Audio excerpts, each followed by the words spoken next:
No need to worry now, son. I've just drugged her, that's all. She hasn't been hurt.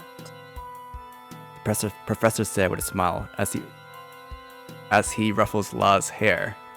That's a guy? Okay, Duck, you go. Wait, who is it? Who is it referring to?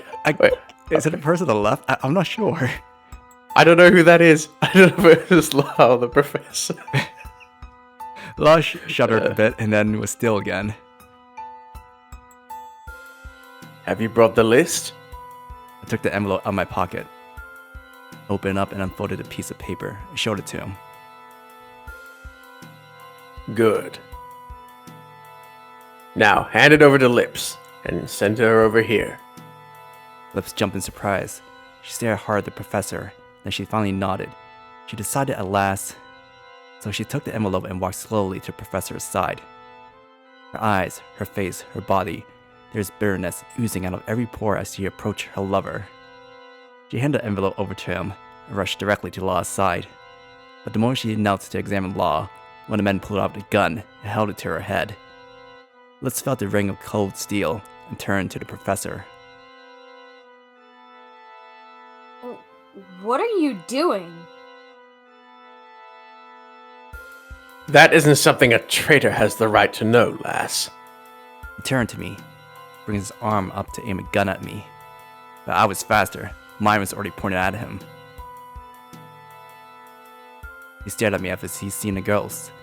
Obviously, he hasn't expected this. And? You gonna shoot? Are you gonna try to kill me? That's my line, thank you very much. This isn't your lucky day. All I want is for my guests to be safe. You happen to be in the way. Professor's mouth fell open. He stared at me in total disbelief. He couldn't tear his eyes away. No matter how hard he tried, he started trembling. Cold sweat started running down his face. He grew paler and paler. He looked cold and simply stared back at him with a look that froze him to the spot. When I was younger, I considered a crack shot with these. If this were a gunfight, we had no chance. The next finger tightened on the trigger. The professor gulped loudly. His eyes rolled upward, and all consciousness and light faded from him. But you don't even deserve that. He crashed to the ground.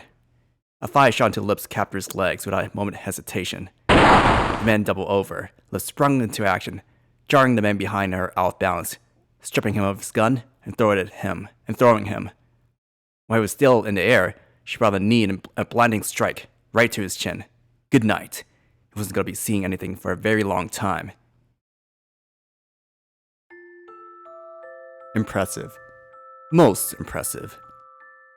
So you can take care of yourself. This is nothing much. But that's not important right now. She pocketed the gun she's taken from her assailant, giving another kick for good measures. She's flopped on the ground, then turned to look down at the fallen professor. Just a short bolus of amnesia.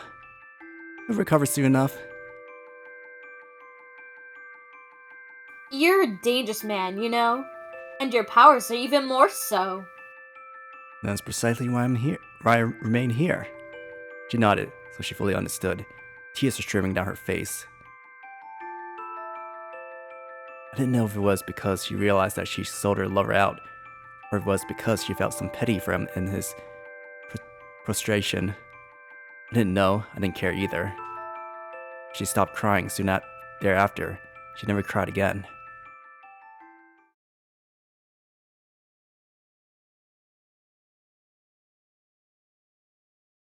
Lolly woke up in due course.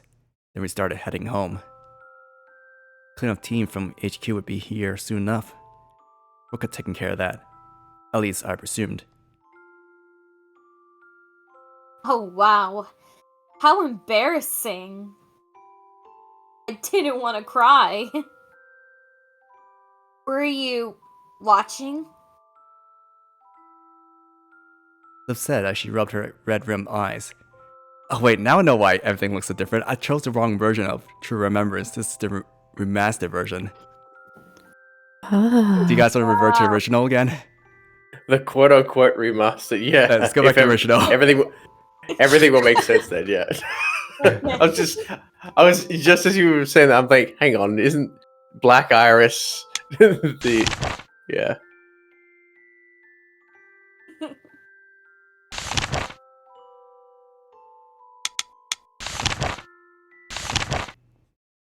Now everything Yeah, Yeah, looks. see how different lips Now, look now?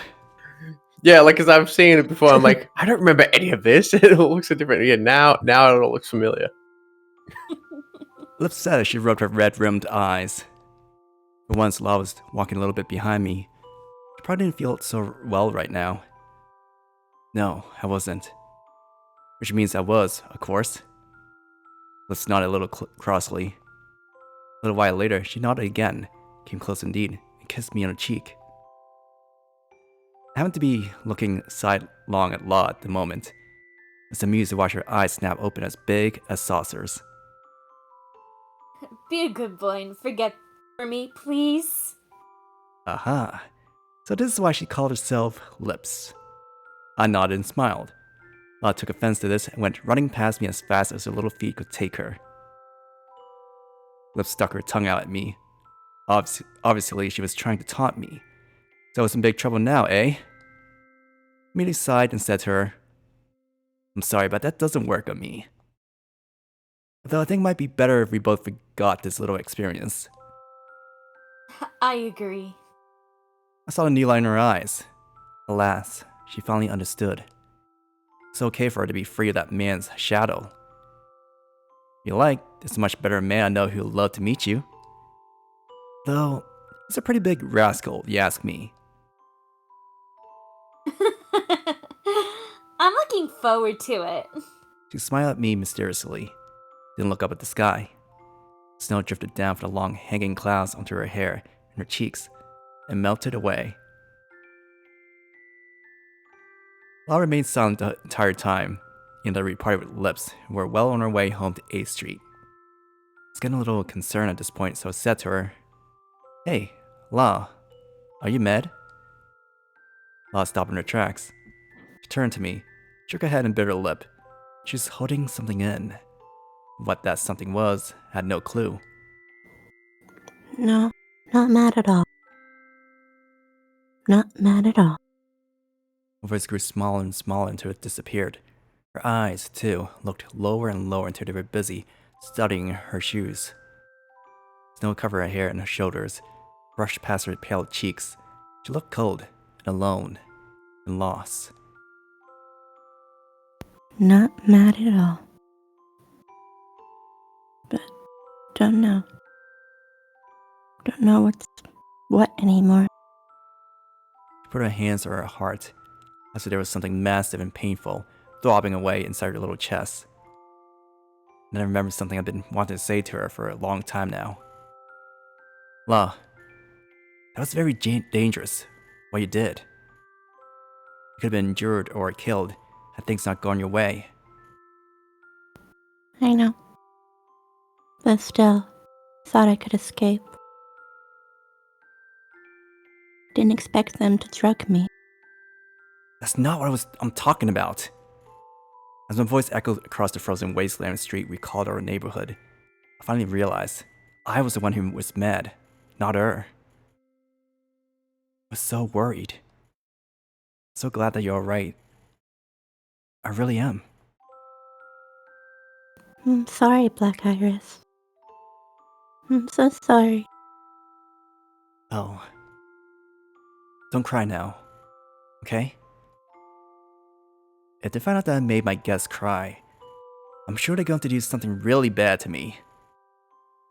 La smiled then and slowly began wiping the tears from her face. A sigh of relief. Let's go home and relax, okay? I'm totally exhausted. How about you? Me too. Cook up a nice dinner for you. You deserve it. Would love that. Wait a second. Right now our place looks like a bomb went off in it. Oh, for crying out loud. Totally forgotten about that. It's gonna take all night for us to clean up the mess. That was okay. Law's going to be at my side. We'll get through it. Though would prefer to eat her undoubtedly delicious dinner and go to sleep forever.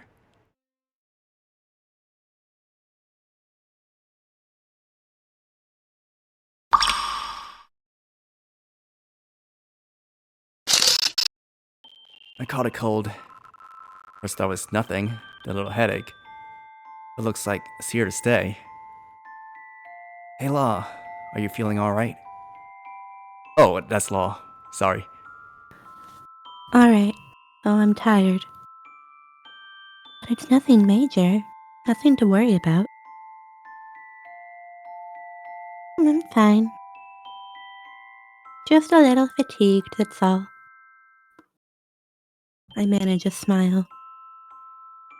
But Black Iris just shrugs. He reaches out and puts a hand on my forehead. For crying out loud. Burn up inside. He's comparing his own temperature to mine. He doesn't look so happy. Not mad either, but still. Well, that's no wonder. Weren't wearing much and you were in that church for hours. Sorry. Oh, I'm not mad at you. The terrorists were the ones to blame, after all. Black Iris passes me some sweetened hot milk. I take it, gratefully, and gulp it all down. I'm curious now. I put up a hand to my forehead. Wow, it's hot. Alright, that's a good girl. Drink it all down. Go to the hospital after you finish. No ifs, ands, or buts now, okay? Now, can you walk? Yeah. Except that's not true. I get up on my feet, almost fall. Dizzy, disorienting. I put on my coat. I feel so slow. Black Iris is waiting for me.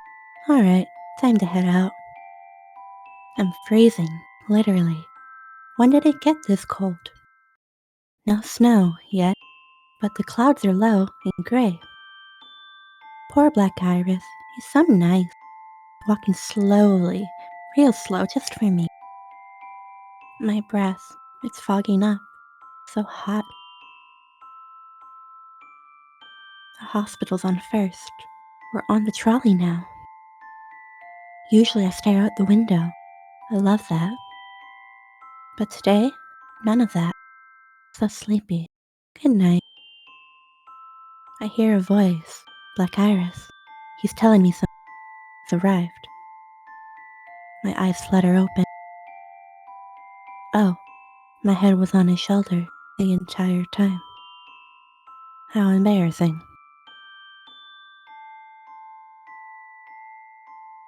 The hospital is huge. It towers over me. It's like an empty grave or an angry god. Black Iris gets me registered. He shows the clerk his ID. Their eyes widen. They get me in right away. We sit in the waiting room. We're not the only ones. Lots of people here. Same as me. Sniffles, coughs, fevers. You can go to sleep if you want. Thanks, but I'm okay. Black Iris slips his coat off. He wraps it around me, gently. Happy. It's warm, so warm. I'm happy and honored. A nurse calls my name. Black Iris walks me to the exam room. He turns, says he'll be over there, in the waiting area. I nod, of course, then he's gone.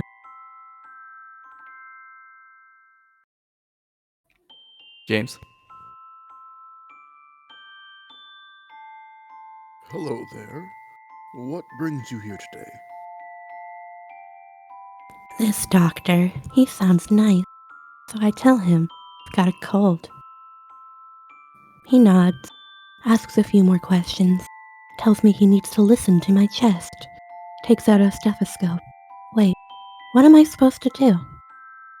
This is my first time in a hospital, so I really don't know.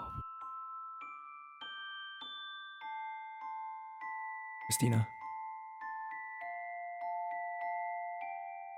Wouldn't you mind unbuttoning your top first, dear? The woman next to him says gently and warmly. So I nod and undo my button. While I try, I'm embarrassed, too embarrassed to take my clothes off. My fingers won't obey me. Funny, never had a problem with this before. But now I do. I wonder why. So I feel what I didn't before, so I can't do what I did before. Oh well, doctor will manage somehow. Oh, yes. This is the cold that's been going around recently. Seems like everyone has it these days. Now, I'm prescribing you a 3-day course of antibiotics. Take it and rest as much as you can. Come see me again after that. Then he smiles at me. Okay. Thank you very much. He just smiles again and motions me out. So I go back to the waiting area, but Black Iris isn't there. I wonder where he went. I wander a bit, looking for him. I come by the reception desk. And there he is, chatting with the girl at the desk. I come closer. I can hear them now. He's asking her about inpatients for some reason. Oh, he's done. That was fast. He turns to me. Oh, all finished now? What did the doctor say? Definitely a cold. Prescribed me something. Be better soon. How about you? Oh, it's nothing important. Rook was telling me that one of our old professors from our academy days was hospitalized here some time ago. I get it. So he wanted to know whether his teacher was still here.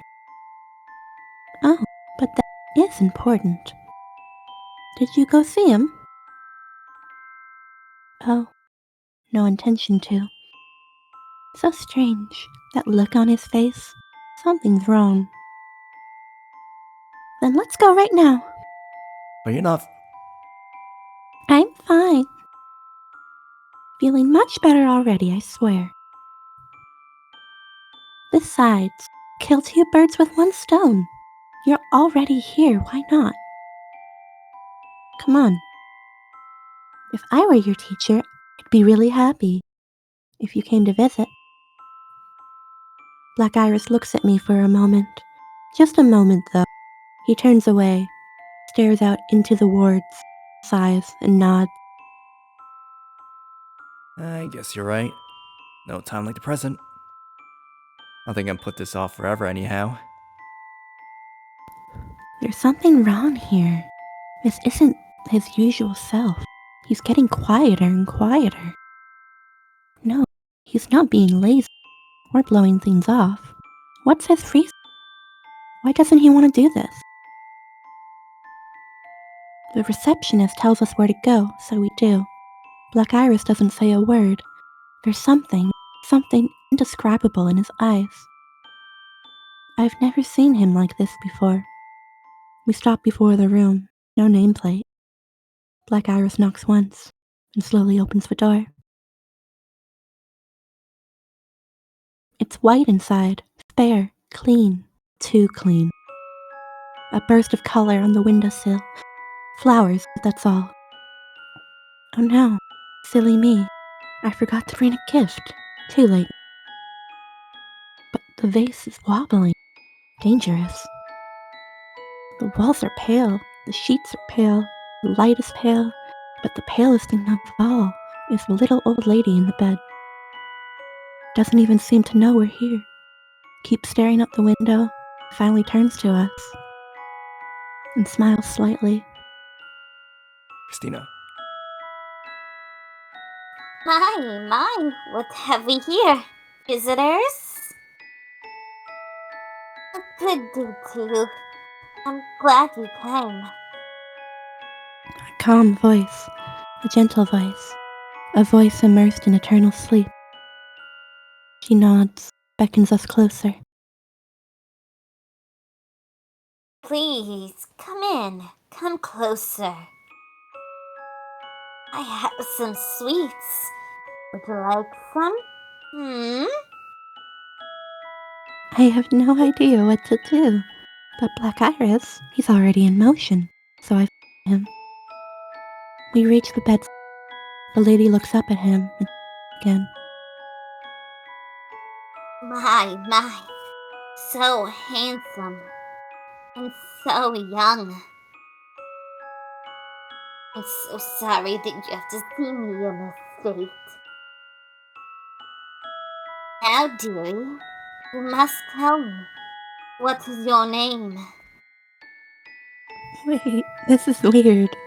She doesn't even seem to know him. Why? I look up at him. My question is obvious, but he answers with an easy smile. Black Iris, ma'am. Good to see you again, Professor. Oh, yes. Mr. Blackfire. And your companion? My name's La, ma'am. Black Iris answers for me. It's just as well. I'm lost. I have no clue what to say or do. Oh, how wonderful. Come, please, have some sweets. She smiles warmly, hands us some cookies. Someone probably brought those for her. She watches me eat one. There's that smile on her face. She seems so pleased. She looks to Black Iris. Now, dearie, you must tell me. What is your name? Black Iris, Professor. He replies with the same easy salam. But this time, I'm able to manage something. Oh, how wonderful. Mr. Black Iris, Miss La. She nods many times over and smiles like a child. She hands me another cookie. What can I do? I take it. And every few minutes, it's the same story. She asks us our name over and over. Smiles, hands me a cookie, looks out the window, again. Now Black Iris is silent. He just watches over his teacher's wrinkle-lined face. There's that look in his eyes. And soon, she falls asleep entirely. Black Iris looks over to her for a second longer. Then he comes close, squeezes his teacher's hand, gently. I stand, shut the window, rebalance the vase. Good. Now it won't fall over. Let's go. I nod. We leave the room. I turn to look at her one last time. The door closes, but I can see, even in her sleep, she's still smiling.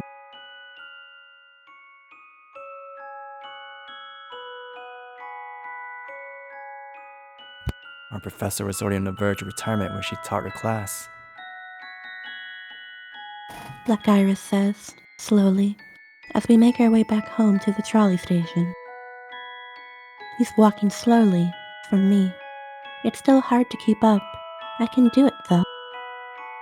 He looks at me with worry. I just smile. I'm okay. She must have been a nice teacher. No. She was horrible. We were all scared stiff of her. She blew out each and every little thing that we did wrong. She used to drive people, girls especially, to tears. We used to think she was a monster of some sort. He smiles, wistfully.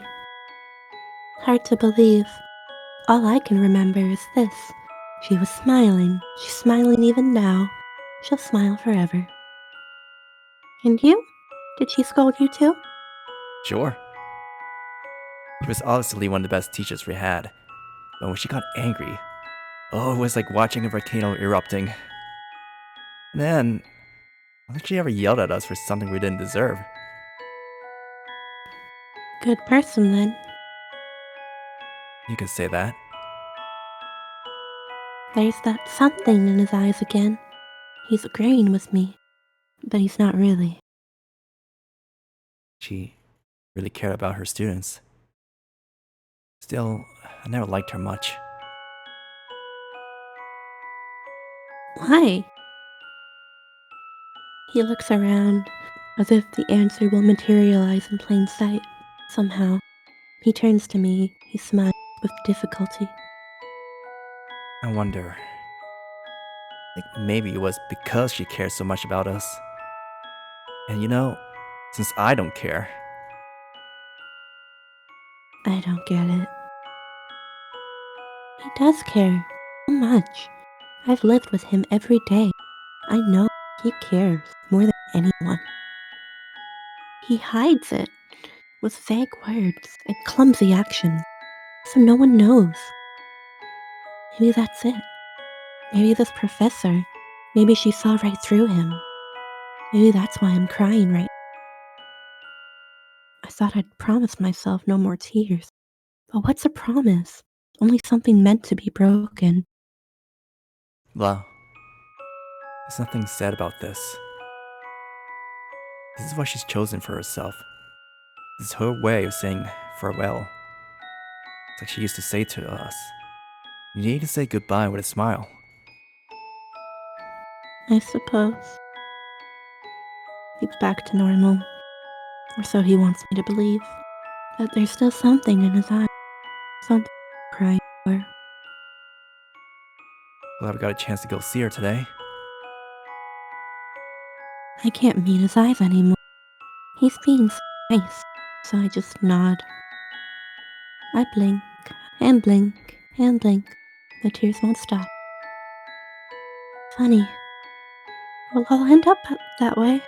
In the end, we'll forget everything, so why bother? Why do people try to rush it along? Huh? Oh, right. I'm one of those people. He looks at me for a moment. Obviously, he's thinking. Doesn't look like he expected this. He takes a long time. It seems like forever, but finally. This is a very good answer, but everyone's a little different. Some say you have to forget, or you won't survive. Others say the opposite, that you have to remember. I don't think there's one absolute right or wrong for any one person. Each one of us make a choice, somewhere, somehow. Once that choice is made, then we remember. Or we forget. It all depends. I repeat his words over and over to myself inside. I don't ever want to forget them. I'm getting sleepy. We're back on the trolley now. Time to sleep. But I know I can't escape it. Someday the day will come.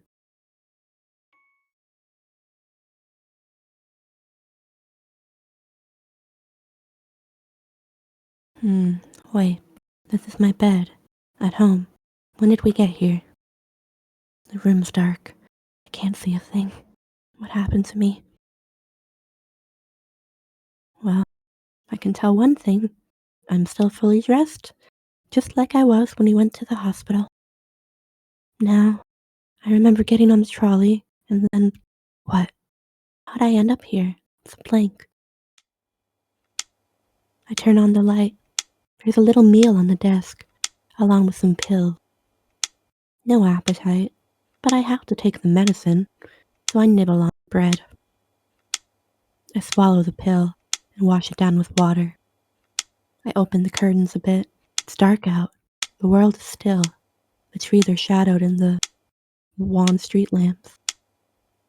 I'm awake, and the earth is asleep. It's been a long time.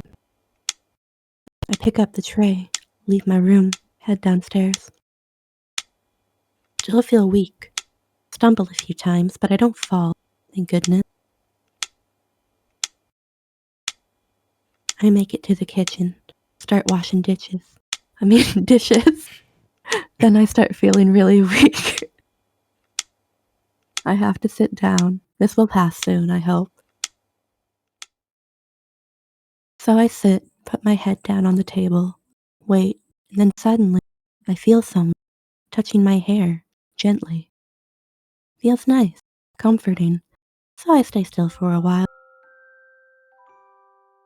But I can't stay like this. I open my eyes, lift my head up off the table. Sure enough, it's Black Iris. He looks worried.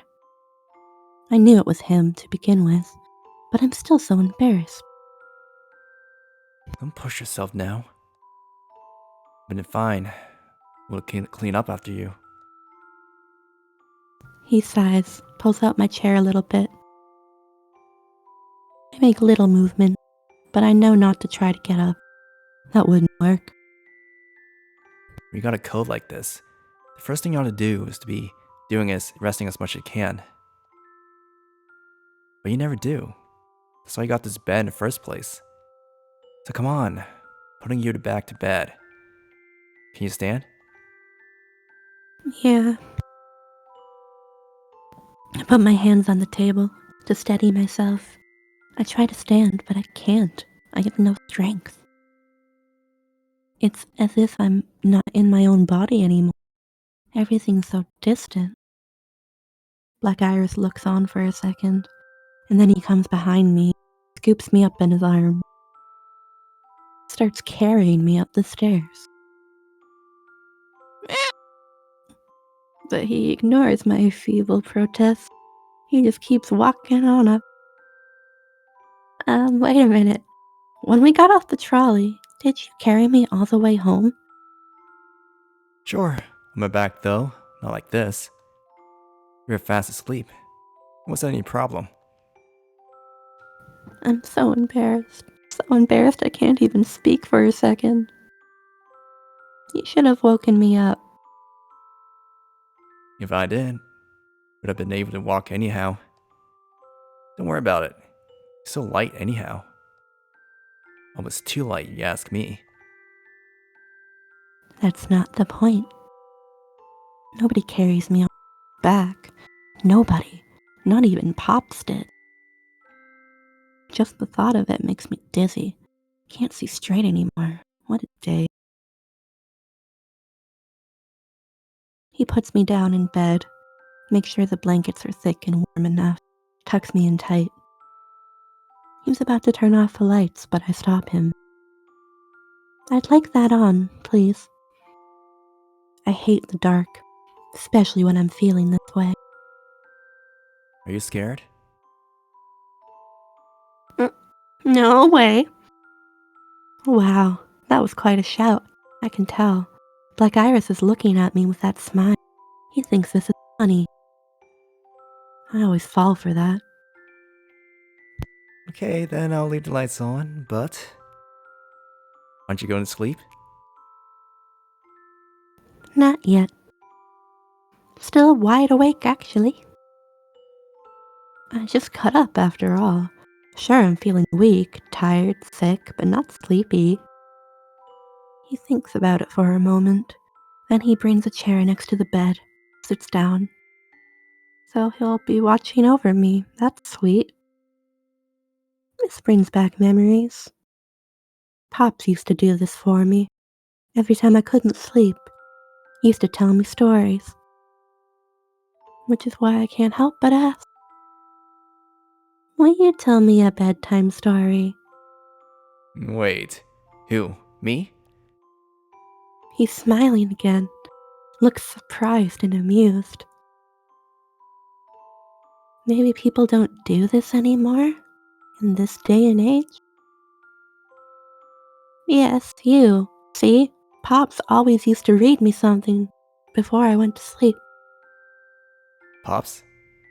Used to read you something? Huh. Well, hey, sure, why not? Kind of story you like. I'll warn you beforehand. I'm horrible with fairy tales, so that's probably not the best choice. He finally nods. This makes me happy. Real happy. So happy that I almost get up out of bed. But he stops me from doing that. He doesn't get it. But I'm still so happy. Because, see, even if I have to tell him, I don't want a fairy tale. Tell me a story. About you. Tell me your story. Not that interesting. I still want to hear it. Unless you don't want me to know? No, well, It'll be okay. I'm not thinking so well right now. I'll probably forget everything, so please? then there's no point in me telling the story, is there? Then, I'll remember everything, so please? Funny. He doesn't seem to want that either. But he finally gives in, so I wait. He's still sitting here, of course, but he's actually far away now, in the past. Let me see. Now I guess it, but I used to live in a place far, far away from this place. Farther than the city limit? Yeah. Much, much farther. So far away that you wouldn't believe me if I even told you. I wouldn't be able to imagine it. I can't. I'm trying, but I can't. Even this town, it's huge. Never been in a place like this before. Where I used to live? There's no talk of monomicize or psychic corrosion or dolor. So naturally, they didn't know that any of it even existed. Wow. What was it like, this place? Could you see the ocean or the mountains? I've never seen either. So I want him to tell me. I want to see. I want to see what he sees. This world is large. Larger than I know. Maybe even larger than he knows. And beautiful. But Black Iris just sighs. He smiles. He looks kind of annoyed. It wasn't that great. I think I'll stop here. This isn't something you should be hearing right now before sleep anyhow. No fair. I almost ran out of bed. For the second time. This time I come so close. Black Iris looks at me. He's shocked. He sighs and tells me, fine, alright, just lie back, I'll tell you. I'll tell you. So I'm happy. Happy to do as he says. How should I put this? See, the place I used to live was a lot like here, and that was out in the middle of nowhere.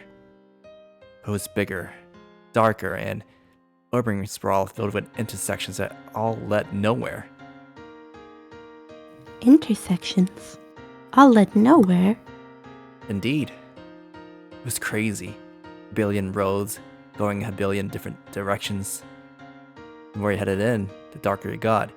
It's almost like the closer you got to the heart of the city, the murkier your own heart became. That's why the place was the way it was, I think. A dead end at every turn. No matter which road you took, unfamiliar people and unfamiliar buildings, no matter how long you've been there. Imagine, a city always in free fall. He turns to me. Asks me if I get what he's saying. I know. But that's a lie. I don't understand. At all. It makes me sad. Sad that I can't even imagine where he was born. But one thing is obvious. This hometown of his is a horrible place. A place where beauty is dead. A place forever in a free fall. A place I don't want to be. Day and night, the factories belch foul-smelling clouds from their smokestacks. Everything stank of industry. I worked in one of those factories when I was a kid, but I had to quit. Why? I wonder. I was so young then, I don't really remember. But if memory serves, and it really doesn't, It wasn't that I quit more than I ran away for dear life. He shrugs, almost like he's talking about a total stranger right now. I think I still had some hope back then. I think I didn't want to die. That's why I ran. Then, I really had to scrape along, doing whatever I could just to get by. Lots of people were in the same situation I was. All of them made it, but somehow I did. Feeling any hate yet? Hate for what? For his story? For his past? For him? Don't know what he means. Doesn't matter. The answer is still the same. Never. I shake my head. He smiles, but it's not really a smile. Now that I think about it, I should have survived that situation. Wouldn't have, except I started displaying homicidal abilities.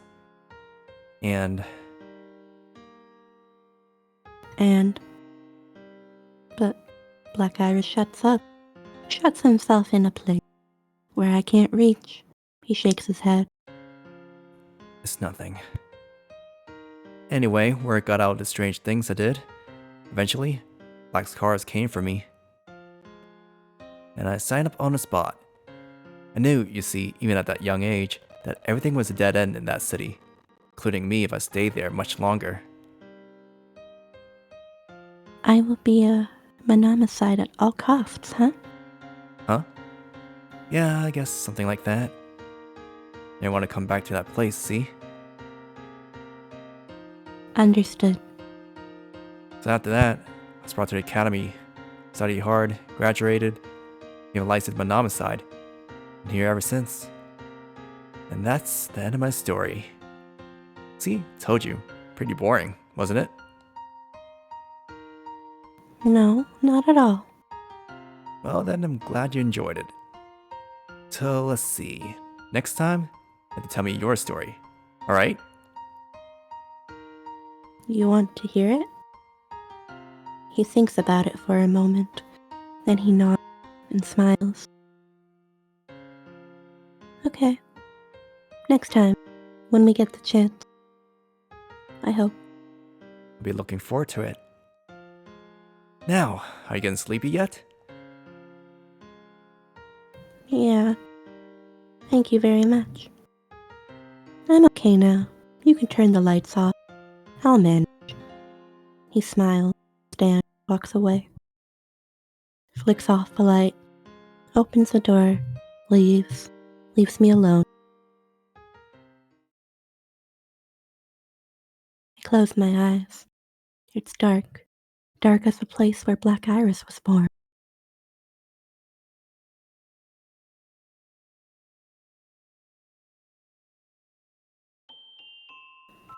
It's been 3 days now. I've rested, taken the medicine. Like a good girl, I'm feeling a lot better. So we head to the hospital. I'm almost back to normal.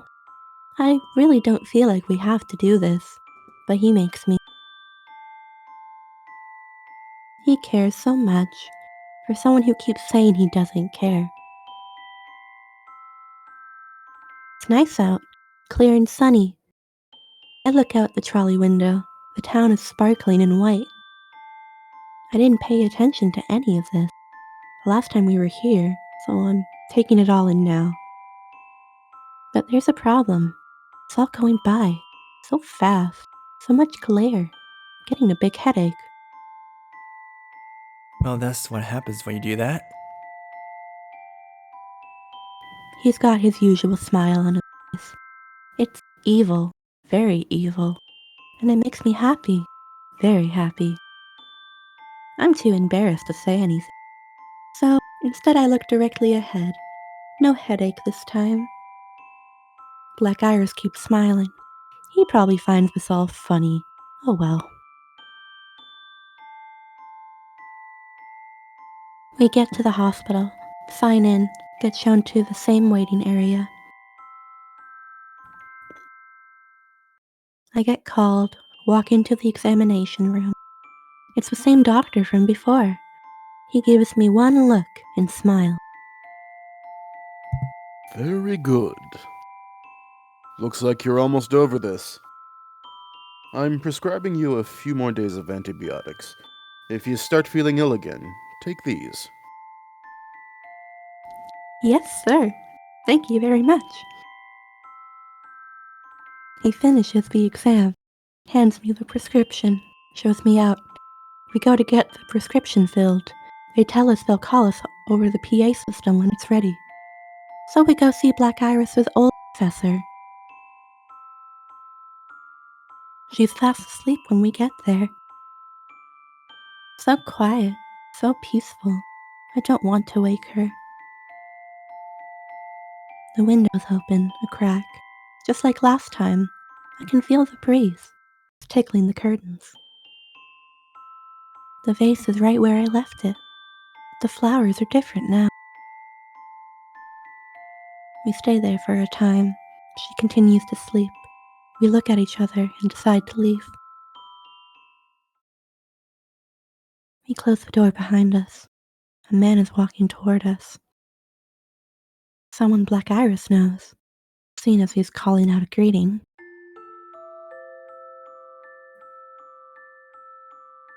Duck. Fancy seeing you here. Did you come to pay your respects?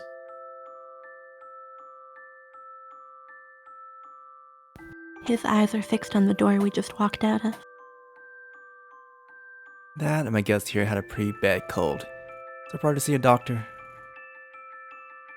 A cold? He narrows his eyes. He thinks something's up. Obviously, I have to say something.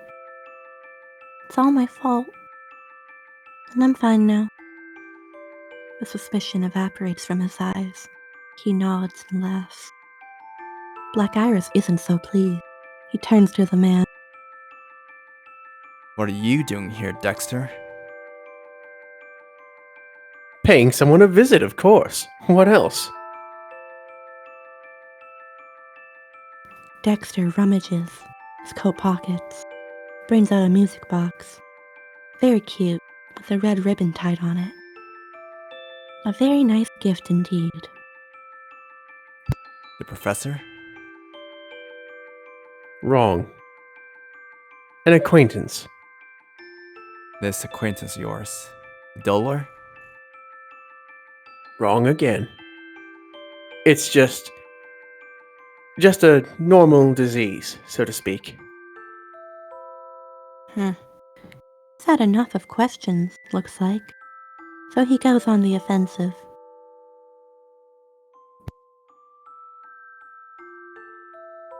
So, Black Iris, tell me, have you seen Maria yet?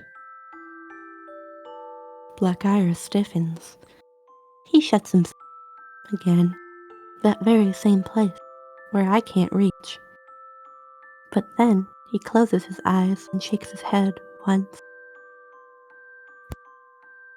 That's none of your business. Perhaps not. Dexter smiles. Easily. Too easily. PA system crackles to life. They call several patients' names, including mine.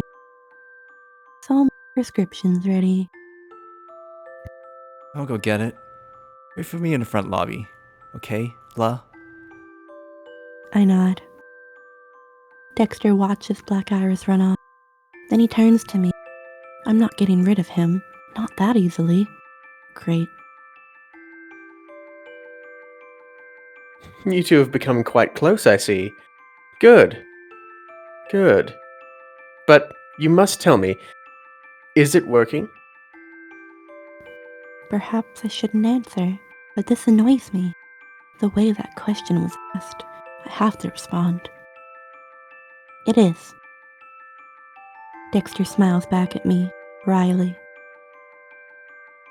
Then that's fine. As you can see, he really dislikes me, so he's always on his guard. Why is that? Takes a while, looking for the right.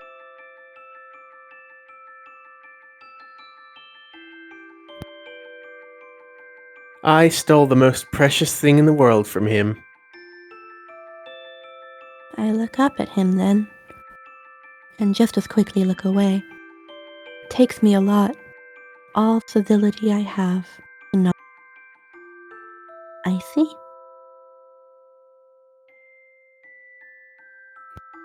And you don't want to know more? You don't want to tell me, do you now?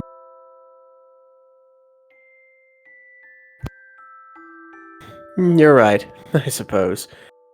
I do try not to talk about it as much as I can.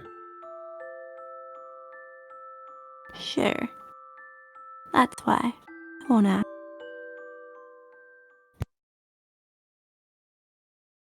I smile and leave him there. I can feel him watching me for a long time, but the next time I look back, he's heading in the opposite direction.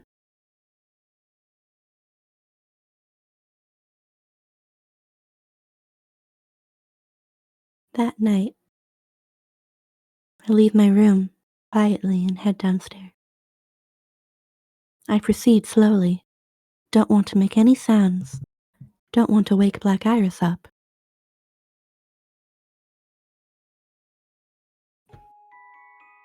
Moonlight streaming in from the curtains. The living room's full of stolen light. And he's fast asleep on the couch. Usual. I kept asking him to buy a, but he always gave me some excuse. Never bought one. He's so stubborn. I know him so well. Know him so well that I can't help but to smile. I distance myself. Don't want to wake him up. Can't get too close. I watch his sleeping face. I can feel the tears. They're running down my face. But it's not because I'm sad. I've been told that this is a reflex. I just cry. Can't control it. So I don't try. But this is bad. I can't see in front of me, no matter how I wipe my eyes. I want to see him. I want to see his face. I want to remember, but I can't. Because I can still hear what he said to me. Each one of us makes a choice somewhere, somehow.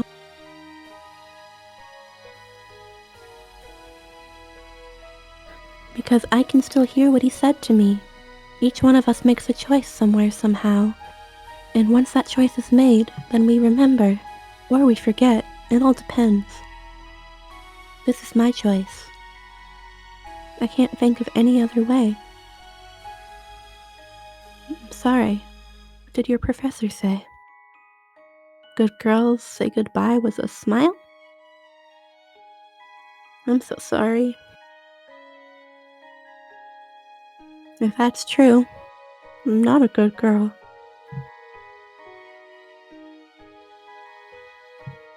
And so, goodbye.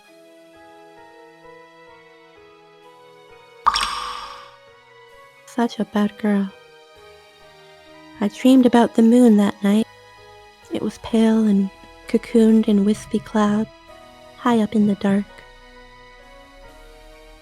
I peered up at it, or it peered down at me. I couldn't really tell which. Didn't really matter. The echoes of its song danced in the empty spaces, beyond the rustling of leaves and the tinkling of snow. It was soft. So soft that I shouldn't have been able to hear it, and yet I did. I knew this melody. I knew it by heart. I knew it so well that it filled me up and drowned me from within. I could not breathe. So I clapped my hands to my ears. I didn't want to hear anything anymore, but it was too late. Sound kept coming, seeping between my fingers and into my head. There was no escape. It was beautiful, filled with tears.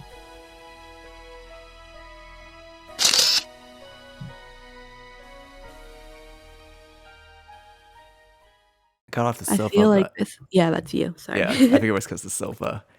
I got off the sofa, everything was still really hazy. Sure, I was a morning person, obviously. It was particularly real tough today.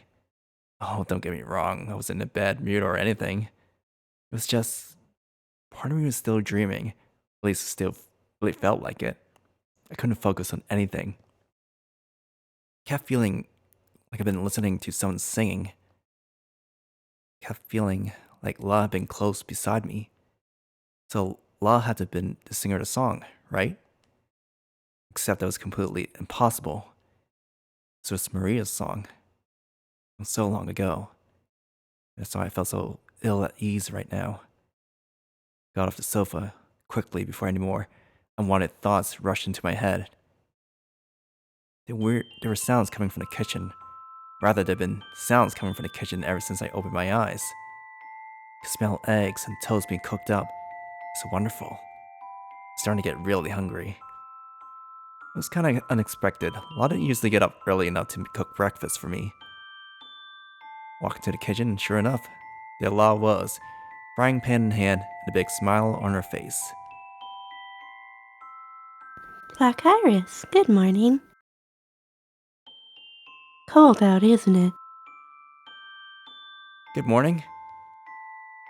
Her voice was cheerful, her smile was warm, but her eyes were puffed and red. Obviously, she's been crying again.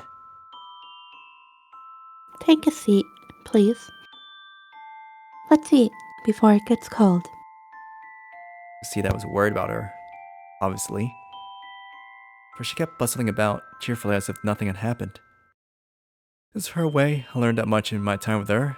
I was dancing and sidestepping. I wanted to make sure no one had to fuss over her. But was this not, in its own way, the most silent hypocrisy? For she fussed over each and every person around her. Took coffee after a meal, as had become her tradition. Now, ever since the first time there, she's been taking lessons from Rook at Aroma, which is why the drinks she offered me grew tastier and tastier by the day. The funny thing was, she never drank the stuff herself. It was always some form of milk for her. I have to guess. I say that was because she was painfully aware of how short she was. Silly, of course. She couldn't drink all the milk in the world and it wouldn't help her in that regard. But still admirable in its own way. Took another sip. Silence filled the room. I wanted to ask her about the song. Didn't seem possible. How would she know about, much less be able to sing that song? Still. La. Hmm? She looked at me from her mug of hot milk. So the total loss of her words when her eyes met mine. How exactly was I going to explain this? Didn't see any way I could do so and still manage to keep Maria out of it. It meant. No, never mind. Okay. I was obviously curious about what I'd been about to say, but she didn't probe any further. It's part of what made her such an ideal guest. She knew when to stop asking questions. Yeah, that's right. She was my guest. It's high time I started treating her like one. So took care to clean up after breakfast. Now I was in the middle of doing that when I opened the refrigerator. Oh wow, we were almost out of food. Nothing to eat at all if I didn't go shopping soon. Hello, I'm going to go grocery shopping today. Would you like to come? Oh, actually, I think I'll pass for today. Was shocked the plate was washing when I heard that. I wasn't like allowed to be evasive or to refuse to go out. Never seen her behaving this way in all the time I'd known her. First breakfast and now this. No matter which way you sliced it, I was in for an interesting day. Still not feeling too well? No, I'm fine. It's just, well, This obviously had to be some reason for why she's become so tongue-tied this morning. I decided not to press her on it. I mean, certainly had days when I didn't feel like going out. Why couldn't she? sorry. She really did look sorry. So I smiled wryly, shook my head and said, "Oh, don't worry about it." I'm your guy, and after all, I'm supposed to do things like this for you. Besides, to be totally honest, I didn't want to be alone. Cleared the table and washed the dishes after breakfast. I could feel Law's eye on me as I buttoned up my coat and wrapped my scarf around my neck. When I opened the door to leave, I turned to find her smiling back at me weakly.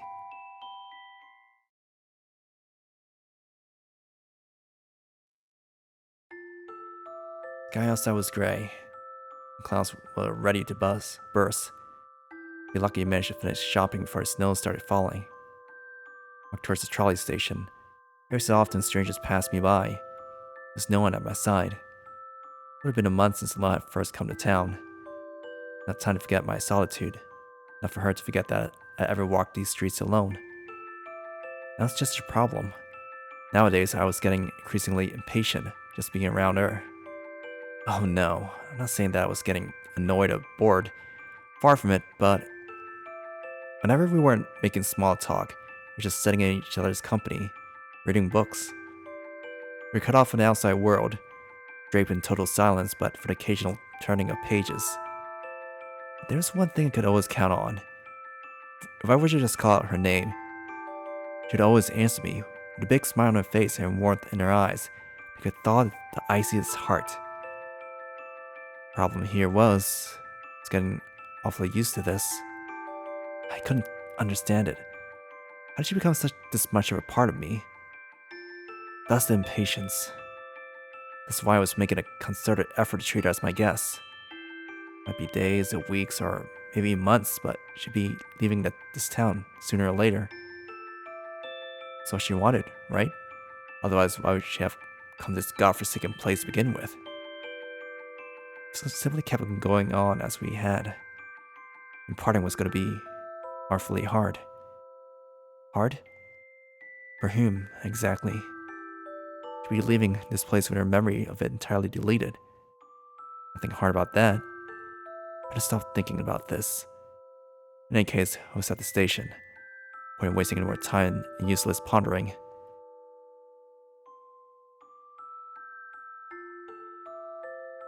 Once aboard a trolley and took a seat, I decided to take a scenic detour. I thought it was going to take me all 30 minutes to do my shopping. I didn't particularly feel like returning home that early. So, where to?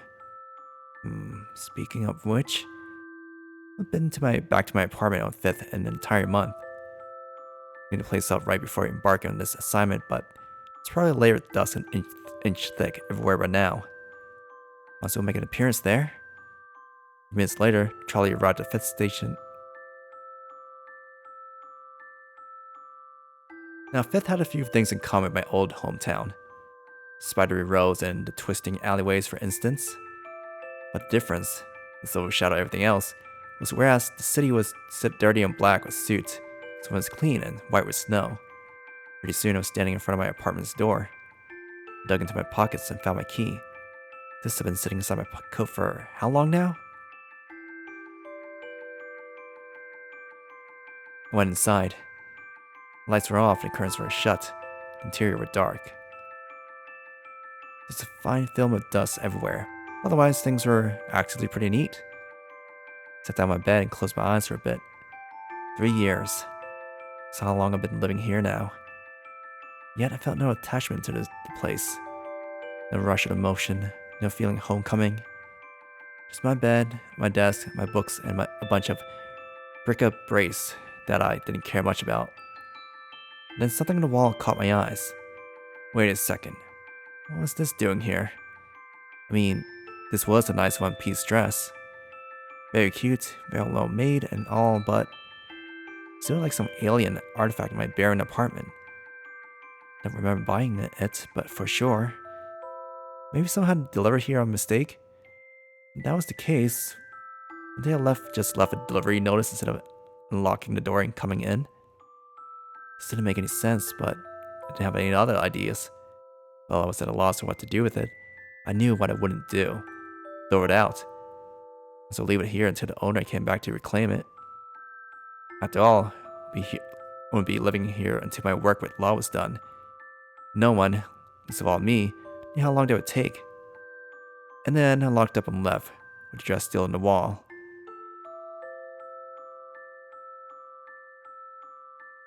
I didn't know exactly what time it was. No working clocks in town, after all. I didn't know that it was still well before noon. But I managed not to burn that much time at all. The steeple of the old church caught my eye when I stepped outside. Now, given all that had happened, the sight didn't particularly fill me with joy. I had nowhere else to go, so hey, why not? The streets were all but deserted. Strangers passed by each other in silence. The footsteps babbled on concrete and mud before day 2 were forgotten. 5th was always this way. Not that this came as any surprise. People of my profession lived here. As long as we were on assignment more than we were off, this would continue to be the city where memories came to die. Now there was another church in town, 2nd Street. It was much newer and larger than the one here, so most guys were just guests there, not here. Eventually, none of the people who attended this church dwindled down into nothing.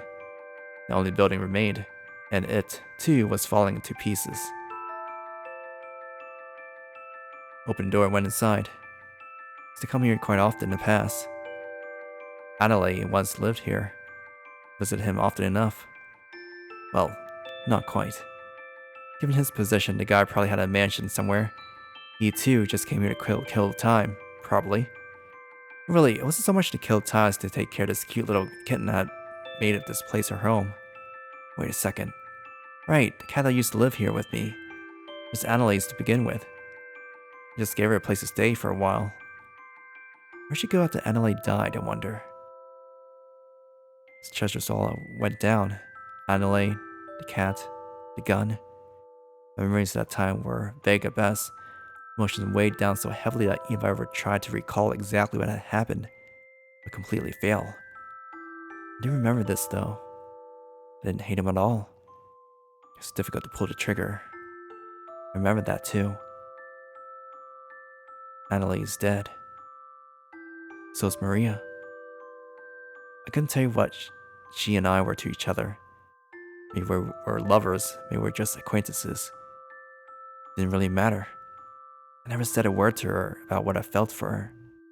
She never said a word to me either. She was there and talking of tomorrow and to see that I had no future, only a fleeting present and a dead past. That's how we felt back then. That's why we would let the future go, because we knew that it'd melt away in our hands if we even reached out for it. Well, to be fair, that feeling hadn't changed very much over the years. But back then, Maria was my life. I would have died in the darker alleys of my old city if it hadn't been for her. No one would have known I ever existed. This was all ancient history. I wouldn't even have been thinking any of this if it weren't for that dream. Such a bad dream for such a splendid dawn. No wonder my morning today was a mess. I sat on one of the benches and closed my eyes. Time passed. Everything inside of me was quiet and still, and abnormal. Came home like this, Law was going to be worried sick about me. She knew me too well by now. I could just see her looking up at me, eyes wide with alarm. No way. That was gonna suck, so I finally stood up and walked out. Started walking towards the trolley station. Clouds were as heavy and gray as ever. The snow hasn't started falling yet. So catch some lunch at Aroma and go shopping after that. Law will be able to fend for herself back at home.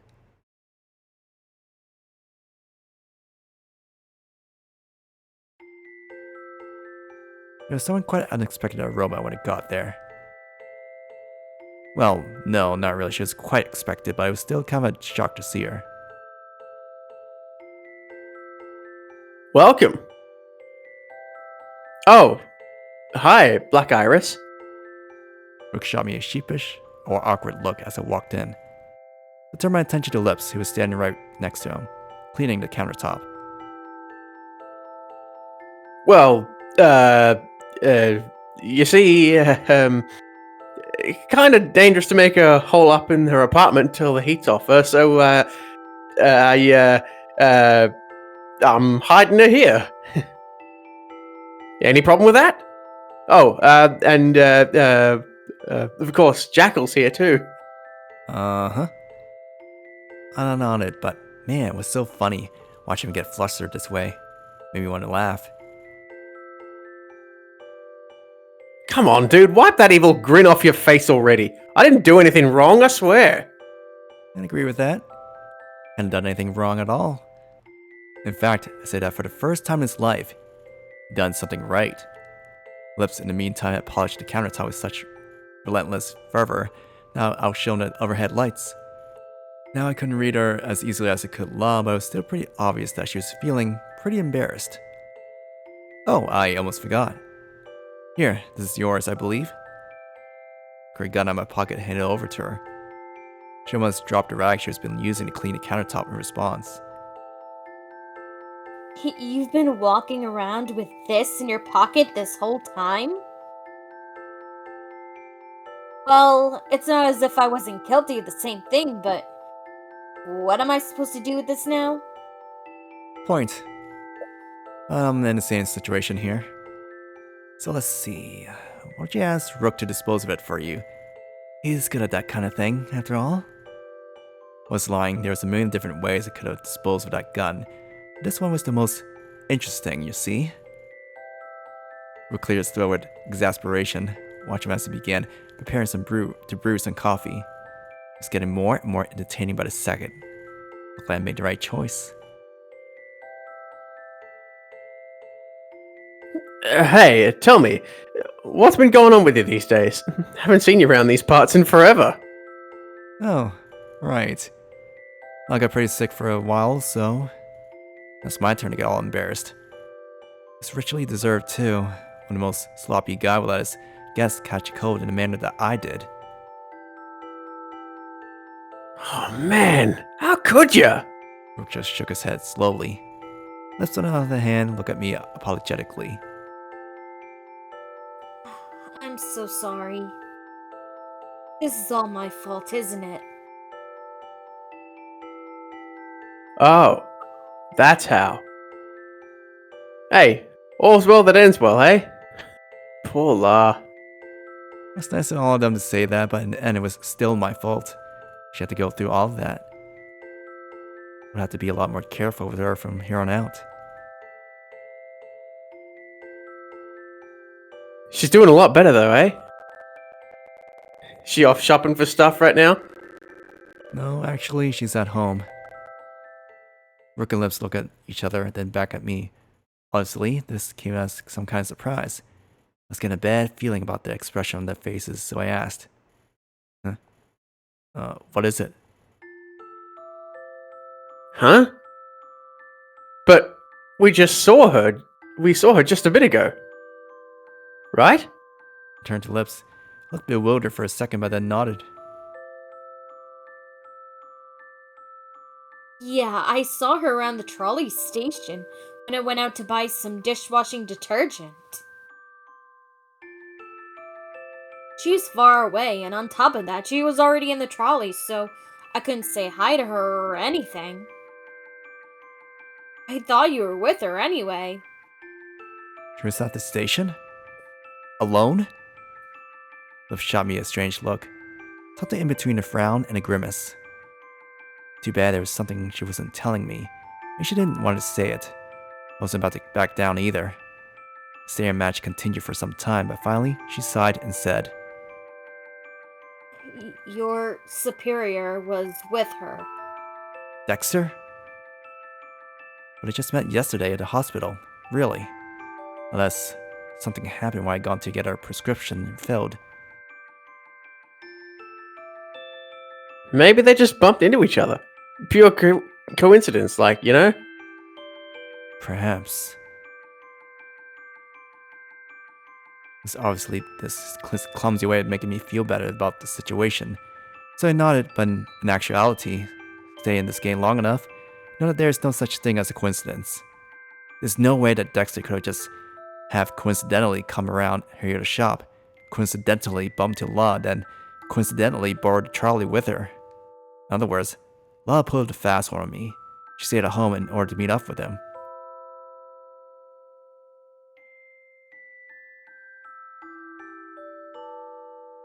was in a particularly foul mood when I finally left Aroma.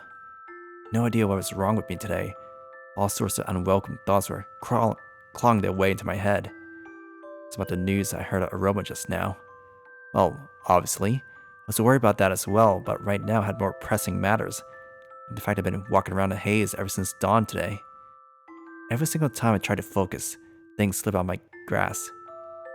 I wasn't in any condition to go shopping right now, let alone do anything else more important. The head felt heavy, dull, and entirely useless. I felt drunk or hungover.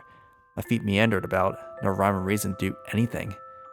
Eventually found myself stumbling through the shopping district on 6. What did Dexter say to me yesterday? I've seen Maria yet. It had to do with law. Nothing. Absolutely nothing. He's holding a music box in his hands. It's an acquaintance that he had come to visit. Inpatient at the hospital. That was a present. The more I tried retracing the event of yesterday, the more I felt myself floundering. What a present. Huh. Now that caught my attention. I started thinking, hey, why not get Law something, as an apology for getting her sick? Come to think of it, she and I had gone shopping many times over the month. I didn't remember ever having bought anything for her. I started stopping by the various shops to see what they had. Now there were a lot of cute things that girls would like all over the shops, but I didn't really know which one Law would really want. Just then I saw some brilliantly colored hair ribbons in a window display. I remembered. Arena, ribbon, hair, Law. A ribbon, huh? She just might like something like this. Though buying it was sure to be an embarrassing experience. James.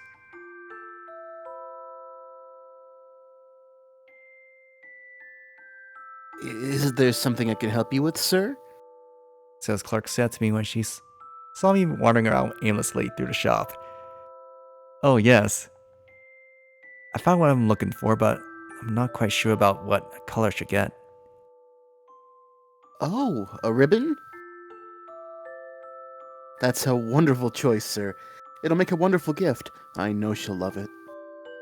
That's nice, I guess. I was too busy trying to remember which color ribbon she wore that night to answer the clerk more fully. I think I'll be able to recall this at a moment's notice, but I found myself completely blanking on this one. How about red, sir? That's a popular choice. Or perhaps pink and blue? And there's always yellow for the girl who really wants to stand out. Clerk was obviously putting on his best sales pitch, but I didn't hear what he was saying. Something very, very odd was going on right now. I couldn't really get a grip on it.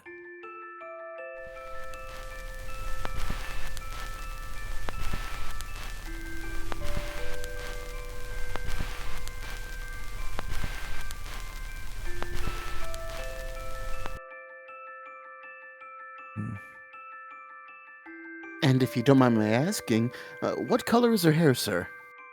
Huh? Her hair, sir. What color is it? Like black or red. After all, some colors match and some don't. I guess so. Her hair color. So what color was that? I couldn't remember. Sir? Clerk sounded so far away. My head was such a mess right now that I couldn't have answered even if I wanted to. I'm sorry. I'll be back soon. I managed to stumble out of the store. Picked up my pace to get to the station as soon as I could. From there, on to home. Everything seemed to move in slow motion. My feet, the streets, the world around me. I got onto the trolley. Almost fell asleep several times en route to 8th. Cursed myself every single time that happened. When trolley finally stopped at 8th, I jumped off and broke into a run up the hill. Snow burst from the sky. Everything went white. It was hard to see in front of me. I squinted. Everything was still there. The streets, the lamps, the houses, the people. Everything but my footsteps. Every disappearing footstep I took, I could feel something precious inside me disappearing as well. Snow was falling. was falling like this on that day a month ago. Right, I was walking aimlessly up this road, kept going till I hit the 9th intersection, took the turn, headed straight through a grove of trees, and eventually reached an old, crumbling house. Found Kitten sitting there in the door. The kitten was so cute that I what? A kitten?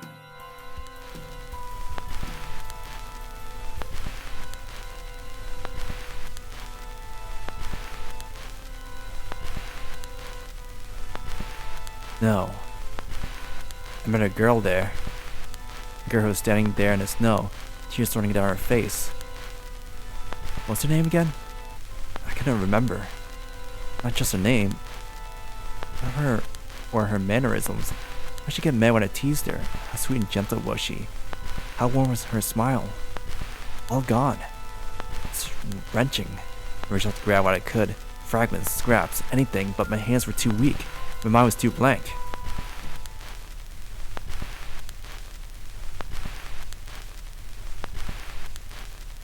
I know there was more strength left inside me when I reached the door. I felt like I was carrying the weight of the world on my shoulders. All I wanted to do was sleep. Forever. By the time I unlocked the door and she stumbled inside, I was moving like a beggar through mud. There was a half-drunk cup of milk, a burgundy-colored binder on the table. I approached slowly, each footstep harder to take than the one before it. By the time I got to the edge of the table, I had a splitting headache, so bad I went to my knees. The cup on the table slipped and fell from their places. I heard a loud tinkling as the cup was shattered to pieces. Pages from the binder flew through the air, landing every which way on the floor around me. The milk was soaking through the pages. There were words, sentences, paragraphs, all written in a neat and pretty cursive script. Everything was still legible, so I read. An homicide amid histories and physicals. Progress notes, discharge summaries, patients. The word black iris kept appearing everywhere. What could that mean? I was thinking about this when my head burst with pain so exquisite that I almost closed my eyes. I collapsed onto the floor. Everything went dark. I was getting so sleepy. I could feel my eyelids drooping. Somehow I knew, if I just closed my eyes, all this pain would disappear. I also knew that this was probably for the best.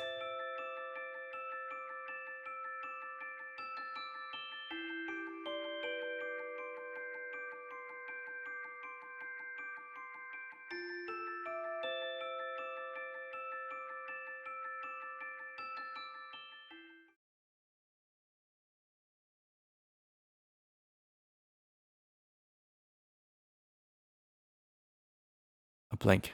Things were blurry. I could see that someone was there. A girl, someone I thought I knew. Maybe. She saw me, she broke into a run. She got to the halt before she covered half the distance between us. Then something strange happened. She hesitated for a moment. She pursed her lips. She took a step forward, another and another. She sat on the floor next to me. She gently cradled my head and set it on her lap. Then she started slowly, as if it would break if she went any faster, brushing the snow out of my hair. You should sleep a bit. It'll make things easier when you wake. I knew her. It had to be, but how come I couldn't remember a thing? She continued brushing my hair. Now she was singing softly into my ears. I knew this song, but I never heard it sung so lovingly. The soft voice, these warm hands, went completely limp. I had no more strength. I didn't care. I was not going to sleep. Not until I remembered who she was. Remember! Damn it! I reached out, felt something, shot fragments of glass. Good. I took them up. I squeezed as hard as I could. With the glass digging into my palm, I was losing blood, but I was gaining consciousness. La! I finally managed. Her eyes narrowed. Her mouth shaped itself into a smile. It's okay, I'm right here. So don't be afraid. The dolor. Nomicides. Psychic corrosion.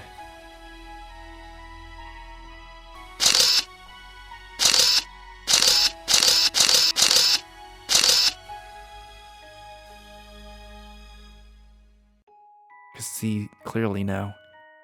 La wasn't my patient this month. I was hers. This girl removed the psychic corrosion inside me, every last trace of it. Every last trace that is... except for its name. La. I knew her, yes. I met her a month ago, outside this house. But that wasn't the first time. Back then...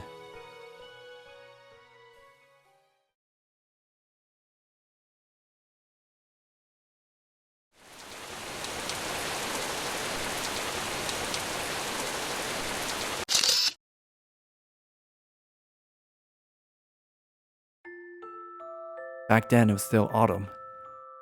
The air was crisp, the winds were cool, it rained all day and all night.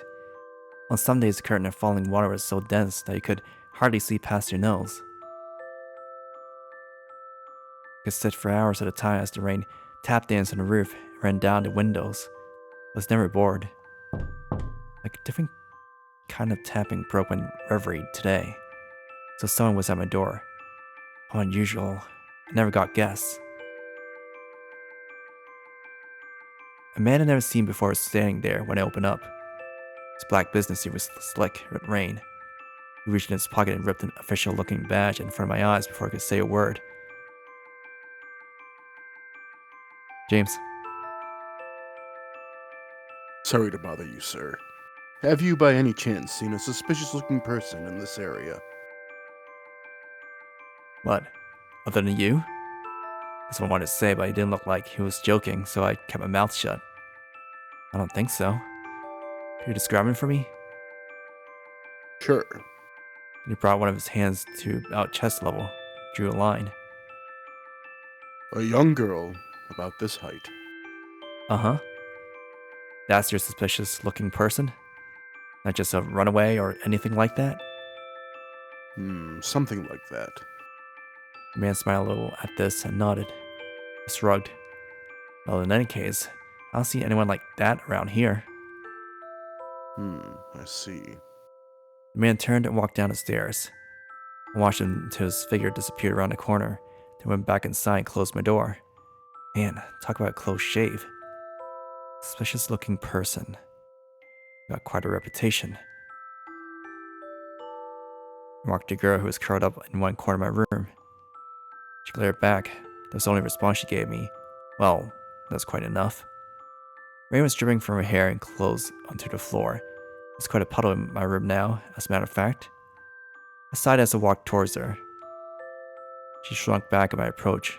Now she was backed up against the wall with no place to go.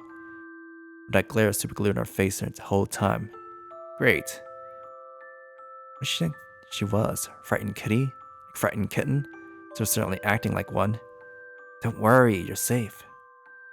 Just I can't stay in that corner forever. My floor, well, at least that one patch of it, was slick with moisture by now. Must have been out in the rain for hours. Besides, she was shaking right now. Obviously, that was from the cold as much as from the fear. You're just gonna catch a cold like that, you know? Tossed the towel in her direction, but she didn't so much as move a muscle to pick it up. She just kept glaring at me, so she just kept glaring back. She's been like this ever since I found her. Found her huddled in the alleyway behind his apartment complex about an hour ago. Took her in immediately and hit her, as it was obvious that the officials were after her. I no love for investigative bureaus, you see? And I really had no tolerance for their black-suited goons. Anyway, yeah, ever since I took her in, she hadn't really moved a muscle. No gratitude, no explanation, not a single word from her mouth. Starting to get really fed up with this stalemate. So I walked right up to her, and knelt so I could reach her. But before she could do as much try to bolt, I covered her hair with a towel and started drying her off, roughly. She yelled an unearthly shriek and screwed her eyes shut. The towel was quickly soaked, though, through and through. Just how long had she been out there, anyway? Anyway, this towel was toast now. Tossed into my laundry basket and sighed again. She just kept glaring at me. Now, she could not intimidate a mouse if she tried. I certainly didn't care that much anyway, but this was kind of getting depressing. So I shrugged and ran my fingers gently through her hair. Don't be afraid now. I continued to brush her hair. Like petting a frightened kitten. Really, this is completely unlike me. I feel the tension leaving her body little by little. Now she was cautiously opening her eyes again. And now she was staring timidly up at me. So I withdrew my hand. Feeling a little better now? Then would you mind telling me why they're after you? Girl just shook her head silently. So she didn't know then. If that, she was lying, but I really didn't think so. No reason, eh?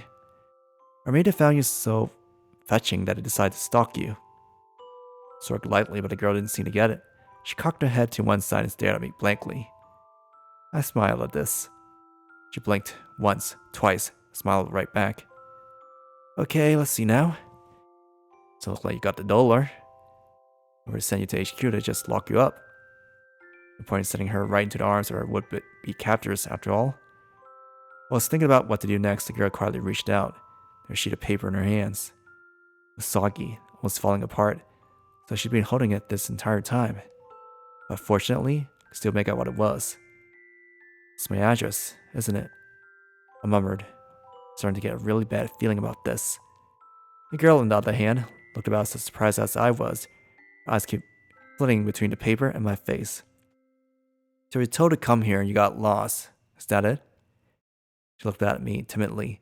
For a few seconds, nothing happened. Then she nodded. Oh, great. This wasn't good. I dropped the paper onto the floor, screwed up my eyes tightly shut, put my head in my hands. Starting to get a headache. I've seen this handwriting before. Knew who it was. Snarky consonants, half-finished vowels, carelessly slashed out punctuation. This had to be Analye's doing. So was this one of Analye's underlings then? I mean, I suppose this could have been a niece or even a granddaughter, except I knew didn't have any family. I opened my eyes again, I found her staring down the paper, looking worried indeed. Oh. Don't worry, I'm not going to kick you out. You can stay here until Analye comes. That is, if you want to. The girl looked lost and thought for a second. Then she bowed deeply. Guess this was her way of saying, thank you very much. Alright. Let's see, might want to take a shower now. You're soaked after all. Can you stand? The girl nodded. When she got to her feet, my mouth fell open. I stared at her until I realized what I was doing. Quickly averted my gaze, soon thereafter. She was wearing almost nothing. I really noticed up until now because she'd been huddled off in a corner like that. When I said almost nothing, I meant she's wearing that hardly amounted to no more than underwear. If there was any silver lining here to be found, it was that I hadn't been slapped to death yet. Tell me, did you bring any other clothes? The girl stared back at me for a second. Her head tilted to one side in thought. Then she pointed at a little bag sitting in one corner of the room. So that was all the luggage she had, huh? The bag was so small that I doubted there was anything of worth inside of it, let alone clothing. I see. Talk about a hopeless situation here. The girl just stared up at me. Clearly she had no idea what was going on. Well, first things first, might as well show her to the bathroom. So I beckoned to her, she followed. Opened the door to the bathroom and gently pushed her out inside. She offered no resistance. Feel free to use whatever you like. I'll leave some towels here. Let go somewhere in a moment now. I'll lock the door behind me. If someone knocks or buzzes, don't answer, okay? With that, I walked back towards the foyer. I hear loud crashing noises behind me when I left my apartment. Was she gonna be alright? Well, hopefully she hasn't tripped or fallen or anything.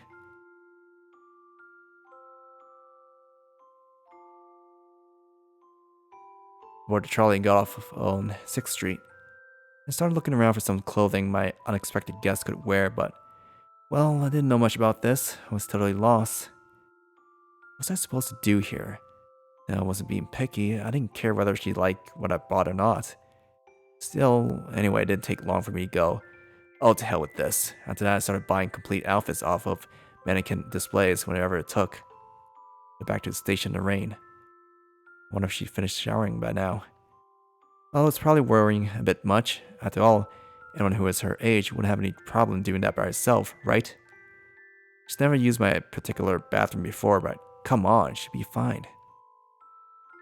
One thing I knew was this girl was weird. One of Analye's acquaintances on top of that. I'll have to be on my best behavior over there, otherwise Analye was going to have my hide afterwards. 3 years have passed, almost to an hour, since I first met the man. It was raining heavily that day, kind of like how it was right now. Just received my license to practice in town. Indeed, I also just received my first assignment. In short, I was a newly minted monomicide in every sense of the word. Funny how what I fought so hard for. Comfortable job, steady income, roof over my head, food on the table. And now that was all mine, everything felt so empty. So I found myself in the back alleys of 5th Street, sitting under the eaves of a building, listening to the rainfall. It's a nice sound. Could listen to it forever, and I would have, not for the approaching footsteps. No idea what to make of this. No one came around these parts on sunny days, let alone rainy days like this. I raised my eyes anyhow. When I did, I saw an old man standing before me. He smiled at me and said, "Duck."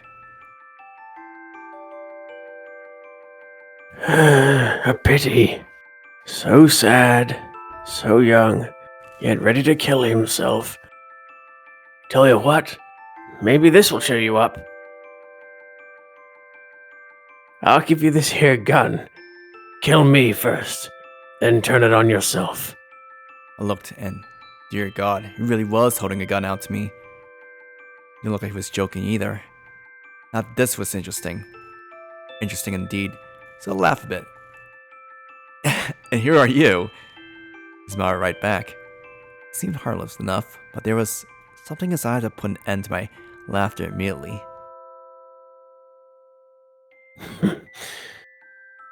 Analye, that's my name. A pleasure. Black Iris. I recognized his name. Rather, would have been an idiot not to have. Most of the books in the Academy considerable library were written by him or someone with his exact name. You're trying to tell me you're the so-called Alpha of Omegas? I never have imagined. But tell me, why do you know my name? Come now. Routine lookup. Nothing to it. He winked at me and smiled. Obviously, someone like him would have access to every file in HQ, including mine. I know everything. Where you were born, how you survived, how you became a mnemonicide. It's all there in the file. You really ought to look. Always nice to know that Big Brother is watching. Honestly, I wanted to avoid being reminded of my past. When I turned to glare at him, I saw the most amazing thing on his face. His eyes were red, his cheeks were slick and heavy with the weight of tears. I did the only thing I could do in that situation. I stared. 3 seconds passed, and he looked up at me with puzzlement written all over his face. Finally, he realized what was up. Oh, my apologies. No use. Watching an old man cry. Waste of time. Don't mind me. I'll be fine. He wiped his tears dry, smiled at me reassuringly. But I wasn't reassured at all. This guy was weird. It's only later I realized that he saved me in his own way. If it hadn't been for him, I probably would have never left that alley alive. Analye dropped by my apartment every once in a while after that incident. It was never for any special occasion. He just came, talked about this and that, then disappeared as suddenly as he arrived. He didn't say much, but it became rapidly obvious that he was always under surveillance. No wonder his days with me were so short. For my part, I didn't think there was all that unusual. After all, Omegas were so rare that they might as well have been living national treasures. Well, if there was anything unusual about this whole thing, it's Analye himself. I'd known all along that he was weird. Yeah, but still, I never realized that he was a freaking pedophile or something like that. And now I was getting depressed. What the hell did he expect me to do with that girl in my apartment?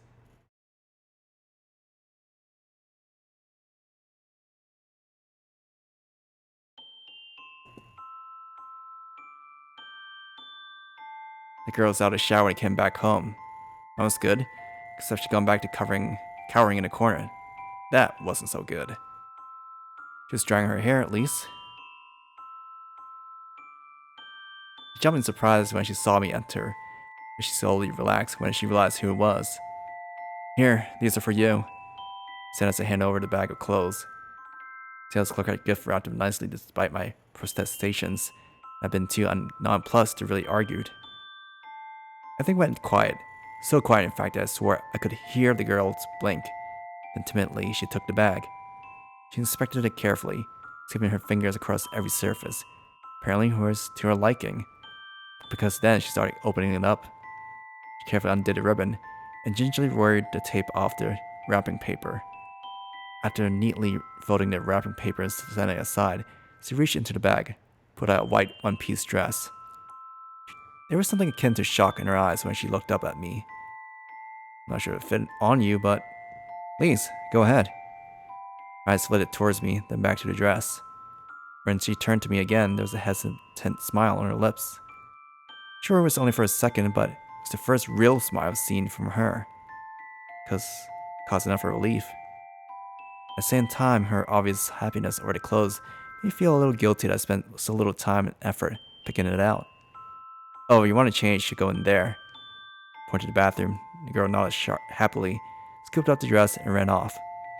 Interesting. I've seen so animated before. Sat back and opened the book I've been reading. I got that far when I heard the sound of the bathroom door opening. Did it fit? Not too big or small? What she didn't respond was to bow deeply. A way of saying thank you, probably. Back to reading. She, on the other hand, started to explore my apartment on her own. It didn't take her long. My place was pretty small. Eventually, she came back and sat at my feet. It was really quiet about it. So quiet that I didn't even notice her coming back in. That I was too absorbed in the book by then. By the time I looked up, I was surprised to find her staring up at me. I clearly averted her gaze when I stared back at her. Over the course of the next hour or so, this kept happening. Third time around, I fell out of a sigh and said to her, "You want to read something too?" She shrunk away from me for a second, then nodded almost imperceptibly. Well, all my books are on the shelf over there. You're welcome to read any one you want. She remained still for a minute or two. Curiosity finally got the better of her. She walked over to where all my books were. Came running back seconds later with my biggest book in her hands. I didn't wonder whether she used to really get anything out of reading something like that, but I didn't say a word. She started flipping through the pages, intense and earnest expression rippling through her face. She was obviously interested in the subject matter, and I was obviously interested in her mannerisms.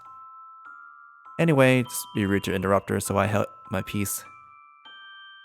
Next time I looked up from a book, it was already darked out. How long have we been at it? This was as good a time to make dinner as any. After all, I was starved. She looked up from a book with a questioning expression on her face. Oh, don't mind me. To which she nodded and returned to her book. Went to the kitchen, there was still some soup left over from lunch. Heated up a bit, poured generous portions into 2 cups, sliced up some bread, and put everything on a tray along with some spoons, carried it all into the living room. Go ahead and eat whenever you get hungry, okay? Put the tray down next to her, turned to me and nodded. But she went straight back to her book after that. She was obviously too engrossed to be interested in anything else at the moment. And as for me, well, I was pleased that someone would find one of my books to be so fascinating. Which is why I picked up my cup, went from reading my book to watching her full time. The moon was high in the night sky by now. My guest was obviously having a hard time keeping awake. My eyes were drooping. She started nodding off, only to snap back awake every so often. Now, this will probably sound horrible, but I found this kind of amusing. So long before she sound asleep on the floor, curled up in a ball. Not that I blamed her. She had an action-packed day, after all. She'd been chased around town without knowing what was going on. She ended up in the care of a total stranger. And complained the entire time. I was proud of her. So I scooped her up, gently, so she wouldn't wake, tucked her into my bed. I brought the book she's been reading, set that by her the pillow.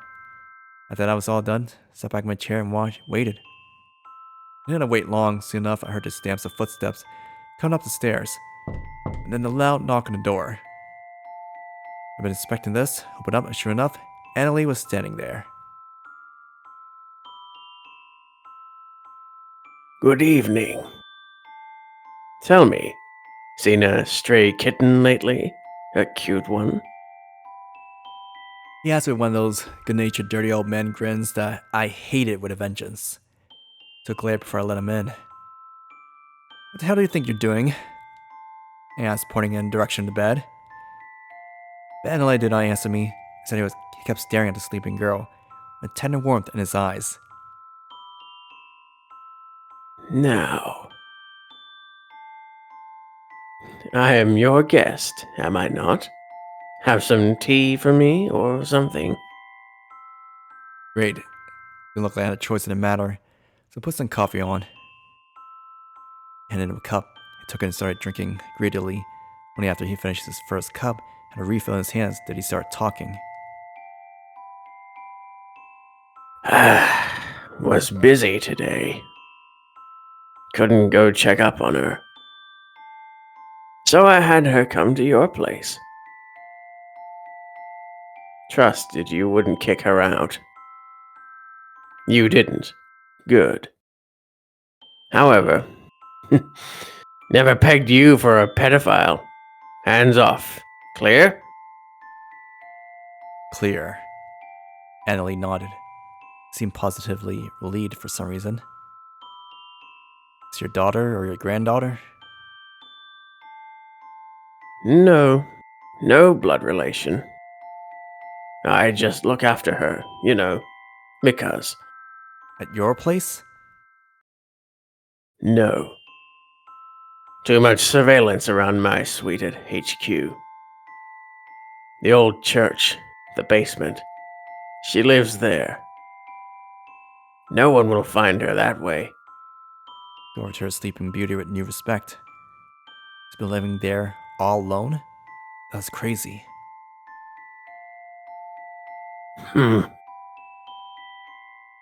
Reading? He got a book and a pillow when he drew near to the bed.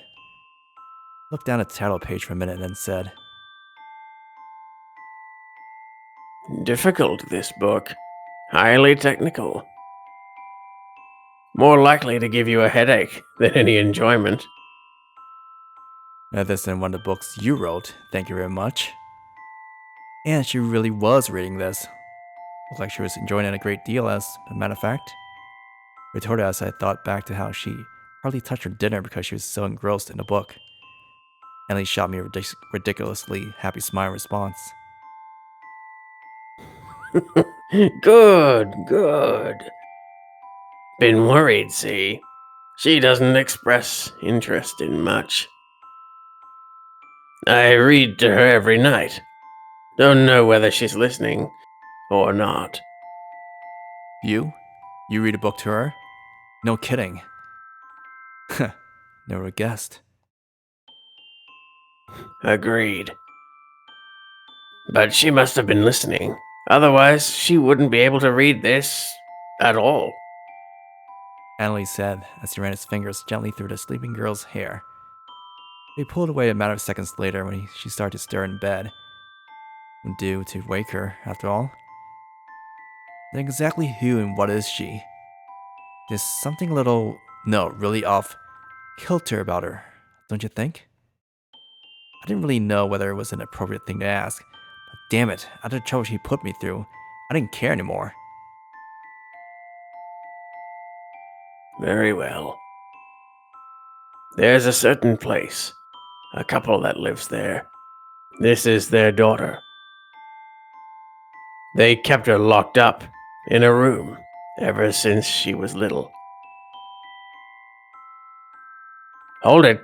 They loved her in their own way. But they had no idea what to do with her or something. So I took her. Parents are better off. She's better off. Win-win. Problem? No mnemonicide protocol permit. Had to hide her. So, So that's the story. Okay, but that doesn't make the situation any less weird. I mean, you? Out of the kindness of your heart. Unbelievable. harsh. But also true. He said with a laugh, but his eyes narrowed. All trace of the kindly old man evaporated that instant, giving way to the cold, calculating alpha of omegas that I knew so well. Indeed. I'm not doing this out of charity. I'll have my use for her soon enough.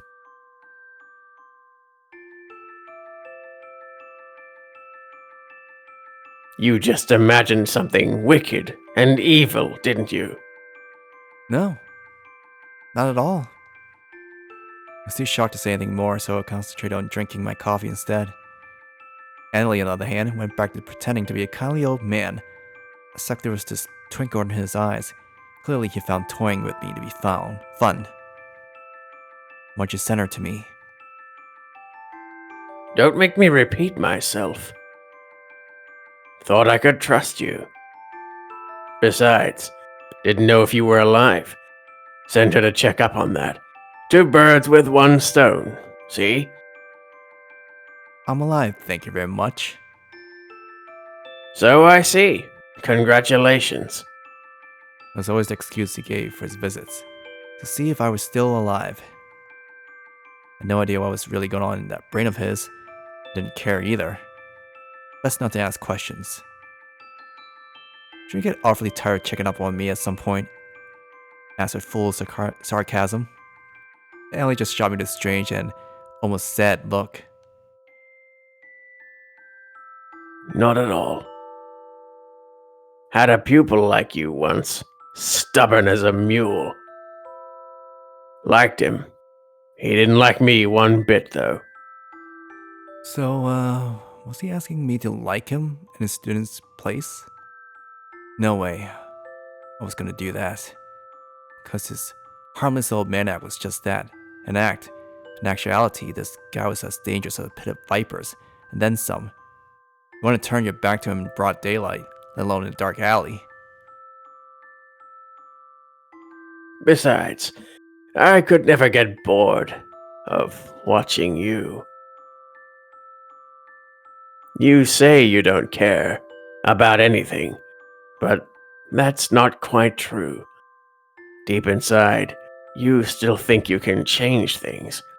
You haven't thrown hope away. Yet. Absolutely fascinating. Good daggers at him. He didn't look impressed. Sure enough, I managed to shut him up. Mnemonicide killed you. Then it brought you back. In the middle. There you are. I don't recall asking for psychoanalysis, thank you very much. My apologies. Bad habit of mine. I sighed. You had to tell me, I already knew.